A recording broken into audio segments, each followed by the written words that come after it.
GSTमुळे हिरोच्या bikes त्यांची price किती कमी झालेली आहे. वन बाय वन तुम्हाला प्राइसिंग सांगतो. नंबर 1 डेस्टिनी 125 7,200 रुपयांनी कमी झालेले. ग्लॅमर एक्स 7,800 रुपयांनी कमी झालेले. HF डिलेक्स 5,800 रुपयांनी कमी झाले. करिश्मा 210 15,700 रुपयांनी प्राईस कमी झालेले. पॅशन प्लस 6,500 रुपये. प्लेजर प्लस 6,400 रुपये. स्प्लेंडर प्लस 6,800 रुपये.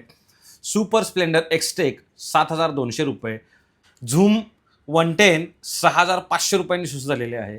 झूम 125 7,200 रुपयांनी स्वस्त झालेले आहे. झूम 160 11,600 रुपयांनी स्वस्त झालेले आहे. एक्सपल्स 210 14,500 रुपयांनी स्वस्त झालेले आहे. एक्स्ट्रीम 125R 8,000 रुपयांनी स्वस्त झालेले आहे. एक्स्ट्रीम 160R 10,900 रुपयांनी स्वस्त झालेले आहे. आणि एक्स्ट्रीम 250R 14,000 रुपयांनी स्वस्त झालेले आहे. तर हिरोची कोणती बाईक आहे जी तुम्ही आपल्या या दसऱ्यानिमित्त प्लॅन करा, नक्की सांगा कमेंट बॉक्समध्ये.